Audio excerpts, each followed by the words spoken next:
ESPN presents Sports Look,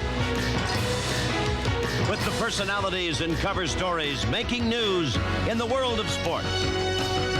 Now here's your host, Roy Firestone. They say you've lost Oral Hershiser, your ace for the season. Kirk Gibson's hobbled for most of it, too. Your pitching staff reads like an Albuquerque Dukes roster. You've got guys in the lineup that don't scare anybody, names like Lenny Harris, Mike Sharpison, Stan Javier, Jose Offerman. If I told you all these things, what do you suppose your chances are at a National League Western Division title? Ultra slim, fast. You're getting warmer. The Dodgers, they lost this game 3 weeks ago after taking a 10-run lead into the 8th. The Dodgers, they still went on to win 4 of their last 5. How do you figure these guys? Only a team managed by Tommy Lasorda. Tommy Lasorda could endure all this outrageous misfortune and still have a date with destiny that begins tonight with the Reds. Today, Tommy Lasorda on his team's prospects with about 1 month left in the season, and how he intends to run this club in this most unlikely of pennant races on Sports Look. Welcome, Tommy. We are, by the way, not officially sponsored, but Joe Lasorda basically says if we don't mention it, we should say something. We're going to get killed. The official, unofficial sponsor, the Tommy Lasorda's Chunky Tomato Marinara Pasta Sauce. And I love the slogan, Tommy. It's not sorta good, it's Lasorda good, right? It is outstanding. I have to say that. Did we get this out of the way, or is this? It's, well, actually, it's my mother's recipe that Joe learned 40 years ago when we were married, and she's cooked that same sauce for me, and now we want to give it to the public. I must tell you, though, I've been reading gourmet magazines. My wife's a bit of a cook. This stuff gets a very high rating. Seriously, I've been reading about it. Well, here's something that is very interesting. What do you got in your pocket? I have it here. Maybe he doesn't, Doug. Maybe it's not interesting. No, I don't know what happened. What was it? It was written by the Los Angeles Times food critic to critique our sauce, Sinatra sauce, and Paul Newman sauce. And we won, without question. By the way, Steve Sachs is part of the Rice Council. You put a little of this marinara sauce over, you got the Dodgers and the Yankees together. Why not? A good thing working there. Okay, let's discuss this this series here, right off the top here. The Dodgers series with the Reds. This is one we've been waiting for 6 weeks. People don't realize that the Reds are only a 500 team since they won about 33 games at the beginning of this year. So they have not, exactly been all world either of late. So they're beatable in your mind, right? Well, that was the only way we were able to close the gap between us, Roy, at that time. When we were 14 games out of first place, and a lot of people had written us off, said we had no chance, the season was over. But we didn't believe that. We felt that somewhere along the line we were going to start to win, we were going to put all our players back in their prospective positions, and that they were going to come back to us, that they weren't going to continue at the pace that they were. So it was a hope and a pray syndrome. We hoped that we won and prayed that they would lose. Right. The Dodgers, by the way, have the best record in the National League in the last, I guess since the break, really. So that's another thing. That is not a mirage. The Dodgers have been playing well. Let's talk about a couple of things, though. We'll throw it your way. Let's talk about that loss to the Phillies for a few moments, if we can reflect and flash back. This may have been the most crushing loss regular season I think you ever had to endure. Without question. Tell me about how you felt. They were leading 11-1, the Dodgers. They could have gone to 5.5 games with a victory here, and it looked like it was going good here. Dodgers taking the lead here, and then all of a sudden, we were winning 11-1, and going into the 8th inning, they scored 2 in the 8th and made 11-3. And then in the 9th inning, the unforgettable 9th inning, they scored 9 runs. There it is. There's the play that really helped them a great deal. And they scored 9 runs to beat us. Were you numb? I was numb. And I'll tell you something. I had sat in my office. I never walked away from my desk until 2:15 a.m. was when I walked out of the stadium, still trying to replay it. But the amazing thing was, we took our regulars out, but we put in our 2 best relief pitchers to stop them, which was Tim Cruz and Jay Howe. Tim Cruz pitching outstanding. They're the same 2 guys that 2 days later against the Mets, with the bases loaded and nobody out and the score 2-1, they didn't give up a run. And we beat the Mets 2-1. The same 2 guys. So it was a defeat that I will never forget for the rest of my life. And it was a crushing defeat. But the next day I held a meeting with the team. And I told them, I said, hey, I'm sure everybody in this room felt just as bad as I did last night. In fact, the last time I felt this so bad inside my stomach was when we lost the first game of the playoffs to the Mets in 1988. You remember that game.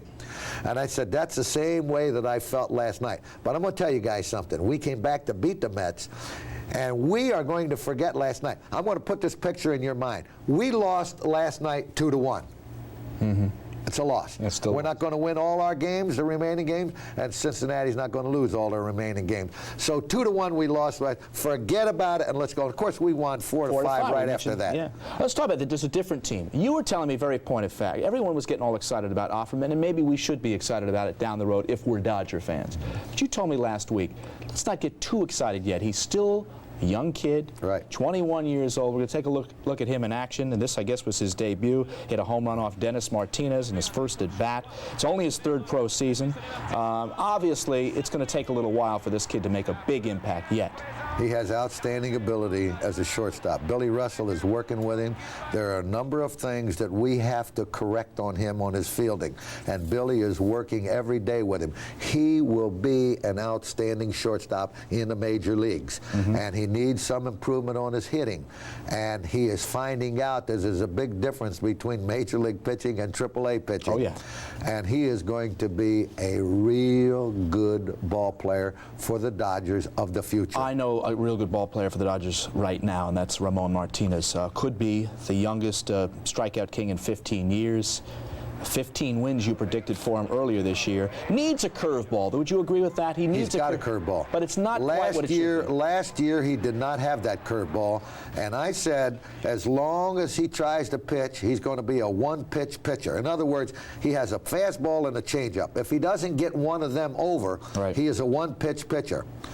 He needs to learn that curveball. We took him, Ron Perinoski, and he showed him, and he got that curveball. Now, that has made the difference in why he is a 16, 17-game winner at this particular time. He is going to be a classified pitcher. He's going to be a marquee pitcher. He's going to be a very, very productive pitcher. I think he is already, Tom. Exactly. It's only being and that's all I said he needed was the curveball. And I told him in spring training, I said, you are going to win 15 games in the National League this year, and his eyes got that big. And when he won his 15th, I gave him a hug. He put his arm around me. He said, you told me. I said, yeah, but I didn't tell you that you were going to win 15 plus more.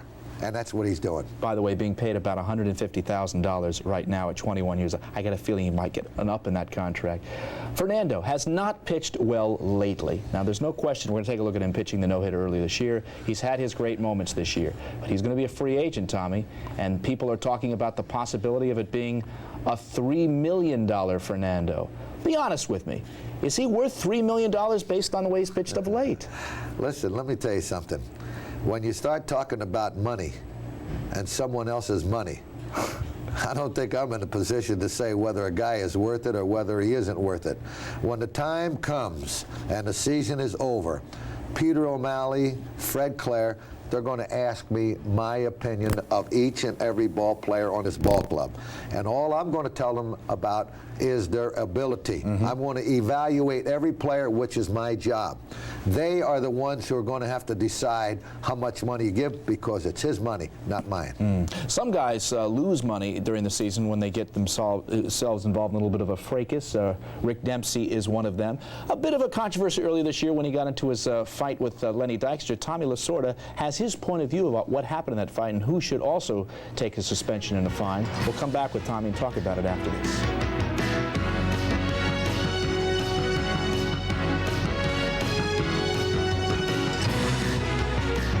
This ESPN Network program is brought to you by Bud Light. Everything else is just a light. Wild thing. It is a wild thing. Oh, come shout and sing, join in the ring. It could be queen or it could be king. You go your way and I'll go mine. As long as you just make it fine. Good times roll with the clean, fresh taste of Bud Light. It won't fill you up, never let you down. Wild thing. Wild thing.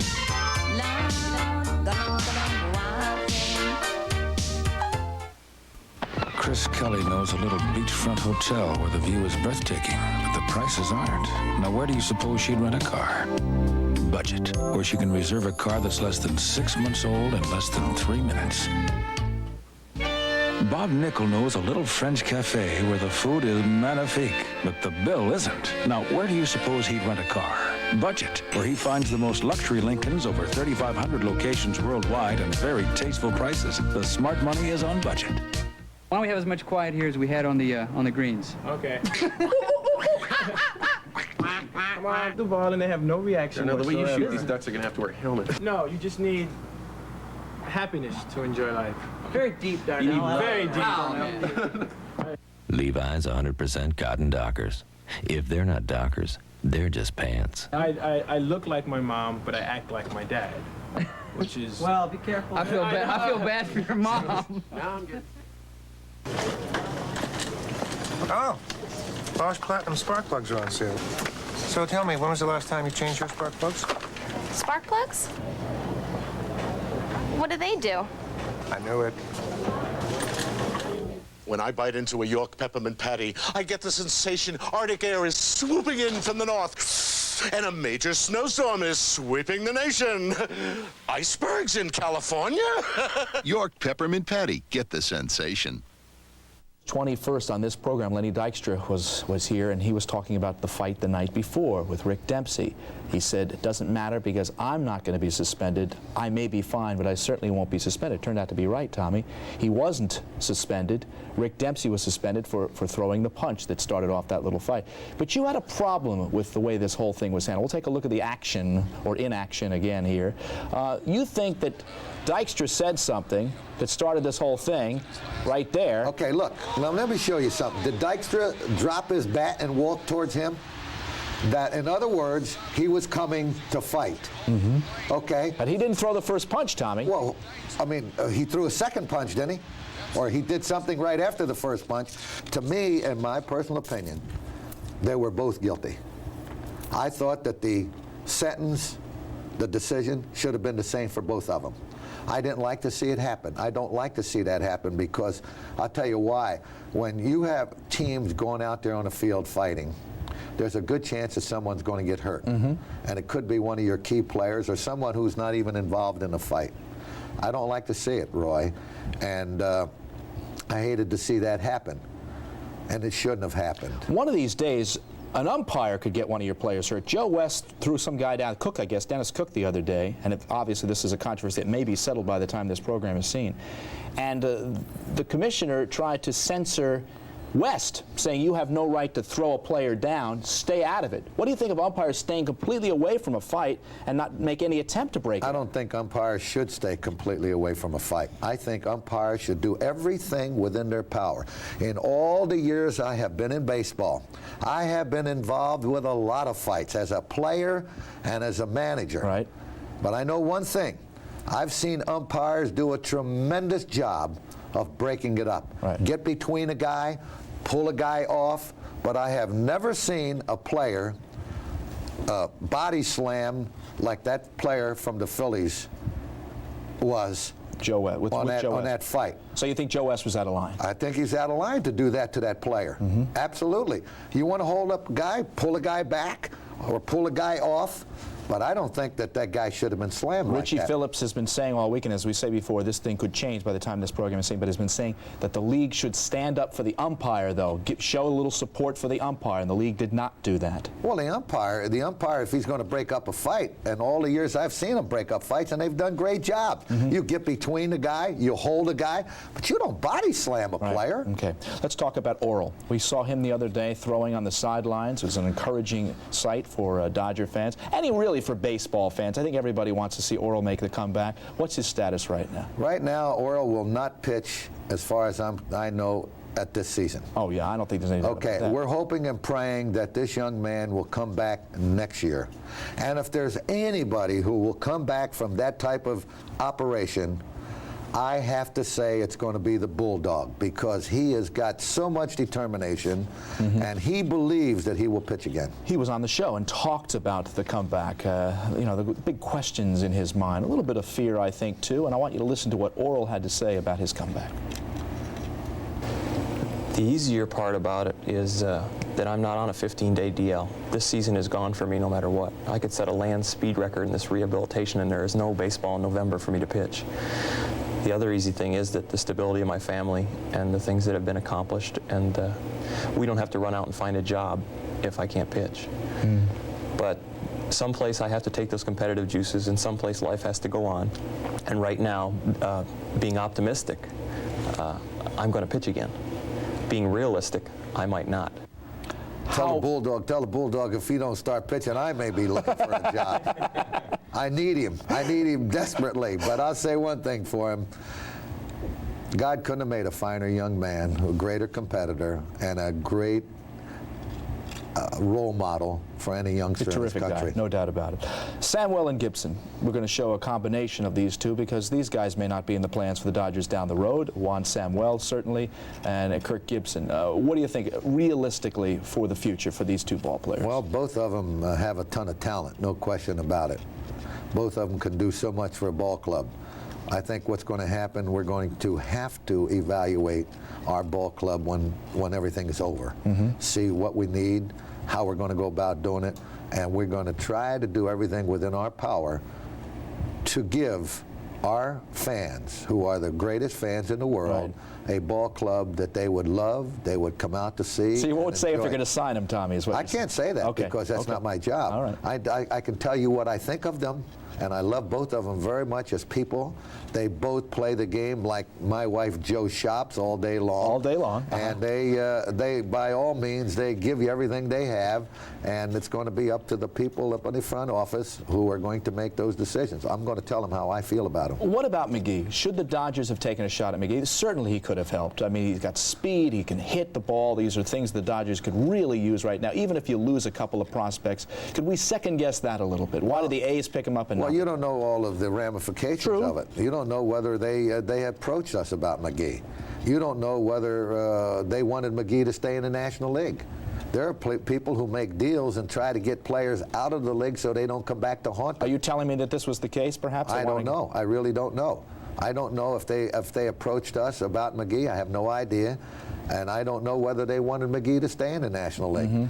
Because I'm sure there are a lot of teams in the National League who would love to have had McGee. McGee is an outstanding ball player. In fact, he's 7 points away from leading the league when he was shipped off to the American League. They still end up winning the title, yeah.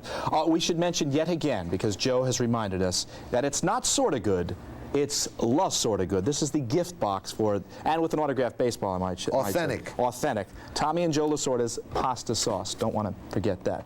We'll come back with Tommy a little bit more after this. Limousine service provided by Music Express, voted #1 by the National Limousine Association. With offices in Los Angeles and the East Coast, Music Express can handle your corporate limousine needs anywhere in the U.S. and worldwide. Total relaxation. Put yourself in a jacuzzi whirlpool spa from Poolside and discover total relaxation. Poolside Pool and Spa offers a full line of jacuzzi spas with good service and the lowest prices. With Poolside's free delivery and free winter cover, you can relax even easier. Come on down to Poolside Showroom on Route 1 in South Brunswick or call 201-821-6022 and discover total relaxation. Poolside and Jacuzzi, two names you can trust. Each year, cable TV does something really terrific. They offer savings on great cable services when you make a donation to Jerry's Kids, like a basic cable hookup, even installation to pay channels like HBO. Take advantage of this money-saving offer. Call the number on your screen. Cable cares about kids with MD, and I'm glad. You see, I'm not only a cable subscriber, I'm a mom with one of Jerry's Kids of my own. Friday night, the White Sox battle the Blue Jays and the Reds take on the Dodgers, or in some areas, the Mets face the Phillies and the Giants meet the Astros. Friday night at 7:30 Eastern, live on ESPN. Tommy asked me how much time we have left. I hope this doesn't mean you're going to take all the time, but you want to say something about your team? Yeah, I want to say this, Roy, and I want everybody to know this, that I don't know what the outcome of the season is going to be like. Whether we're going to be able to catch Cincinnati, I don't know that. We're going to give it everything we have, and that's the way we've been doing it. But I want to say this about our team. When we were 14 games out, everybody had written us off. These guys believed. They made our fans believe that they could come back.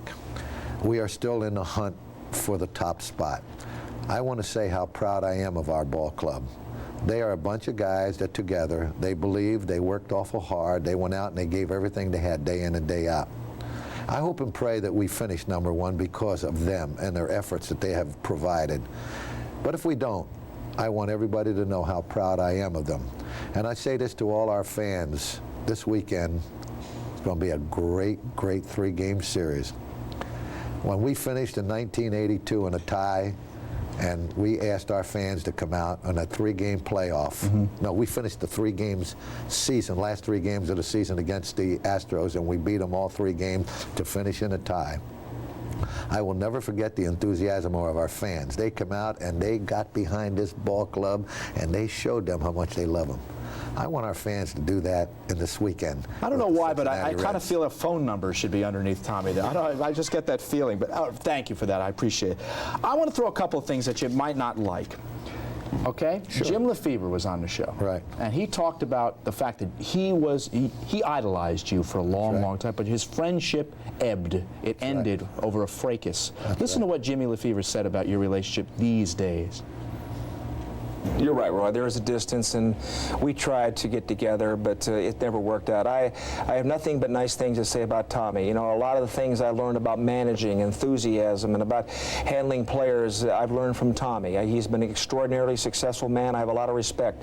It's an unfortunate thing that happened, and it's unfortunate that a friendship has to come to an end like that, because we were so close in so many ways, and in a lot of respect, the best of friends. But he said the friendship is over.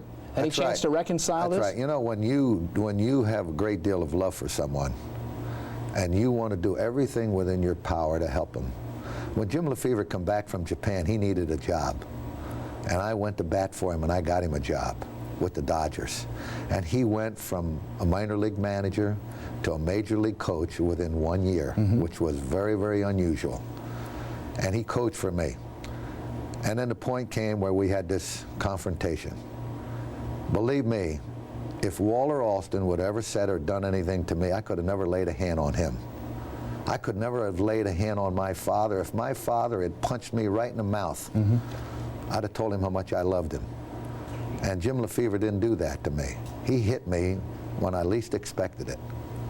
And I'm very, very disappointed in that because I did everything in the world for that young man. But can't you let bygones be by? Can't well, you you're just pick up the phone? You're supposed to do that. I guess that's what life is all about. You're supposed to forgive and forget. But it's hard to forgive when someone that you love turns on you very much. All right, we'll leave it there. Eric Gregg was on the show, one of your favorite umpires. Yeah. Talked about the fact that over the years, Tommy liked to get a little bit of airtime even in the midst of the ball game. Here's Eric. Well, we're in Dodger Stadium one Sunday afternoon. We had 55,000 people. Fernando's pitching, and I'm at second base. Had a bang-bang play on Lopsy, and all of a sudden he comes out yelling at me. He said, the guy was safe. I said, Lopsy was out. Come on, Tommy, you know. He said he was safe. I said, Tommy was out. So finally he says, Eric, are we on national TV? I said, no. He said, see you later. You laugh at that. You laugh at that. If you believe that, I got some land I want to sell you in Florida that nobody has crossed yet. Come on. I'm not going to go out there for airtime. What do I need airtime for? I go out there because I thought the guy was safe. Right. I believed that he was safe. And when the day comes that I'm not going to go out there and stand up for my ball players, then I'm in the wrong business. Yeah. Does Eric look for the cameras Eric too? is great. Eric, are you kidding me? Eric is a funny man. He's a real good umpire and a very, very good friend of mine. But if they don't have stories about me, then they ain't got anything to talk about. Tommy Lasorda. By the way, his jokes are now considered collectibles that you can pick up at the trade shows. We'll come back and wrap things up with Tommy after this. Travel arranged through Continental, the airline that flies you first class to most mainland U.S. cities with a full coach fare. Continental, working to be your choice. The painting, Renoir. The vase, Ming. And the wine, Chateau Marmoset. Still going. Nothing outlasts the Energizer. They keep going and going. Okay, here we go. I'd move if I were you. I'm gonna throw one. Wait, I still have one more dart. He's also got. Oh, he's got another dart. Well, then go ahead. Take I'd like to throw one backwards. Would you clear the room? Oh, no, but it's Anybody have stock? Well, Anybody take stock? Anybody stocky? let's play darts. Levi's 100% cotton Dockers. If they're not Dockers, they're just pants. Oh, there we go. Count it. That was close. What's that? Use a dangling participle. You have to Hey, grab that'll it. be enough of that kind of talk. Didn't you just yawn in my face? Now available for the first time, the complete recordings of Olga Montero and her magic harp, including such classics as Still going. Nothing outlasts the Energizer. They keep going and going. Just a couple minutes left with Tommy. Dodgers important series. Would have to win 2 out of 3 certainly, but maybe 3 out of 3 based on the way it's going. What would have life been like though if you had Dave Stewart and Bob Welch though in your rotation? I mean, this thing would have been a lot easier. It may have been over by now. Well, I couldn't be happier for 2 young men. Both of them pitched for me for a long time. I loved them both very much as people and as ability players. And it couldn't happen to 2 of the best. Bobby Welch and Dave Stewart deserve exactly what they're getting because Dave Stewart went through some tough times with Texas Rangers and the Philadelphia Phillies. He got released by the Phillies, and we had an opportunity to sign him. But both of them have worn the Dodger uniform with the greatest of pride. Both of them exemplified what major league players should be like. And when they are doing well, it makes me so happy. You know, Tommy, we're out of time basically, but I still can't believe you're in great shape. You look terrific, the ultra slim fast. We know the whole thing here, but it seems to me that you should be kicked upstairs between now and pretty soon. I mean, the next couple of years. I mean, you should be wearing a suit, not a Dodger uniform. Are they ever going to take that uniform off you? I think they're going to have to cut it off me. I love my job very, very much, Roy. You're gonna stay doing I'm it the then. happiest guy in the world. Believe me, what I'm doing, and I love the Dodgers. 41 years with the Dodgers and 40 years married, and I love both very, very dearly. Before we go, the other night we were doing a benefit for DARE, and you had to get up at real early in the morning. What is it that you told Joe when she asked why you were getting up at 5 o'clock in the morning? Well, I told her I had to go out and do this thing for DARE because it was very, very important. And she looked at me and she said, you know, Tommy, after being married to you for 40 years, I finally realize now that you love the Dodgers and baseball more than you do me. I looked at her, I said, yeah, but I love you more than I do football and basketball. Thanks, Tommy. Good Thank luck you, with the Roy. series. Okay, good luck to and you. coming up with the Reds. We'll come back and wrap things up. Tell you about Monday's show after this.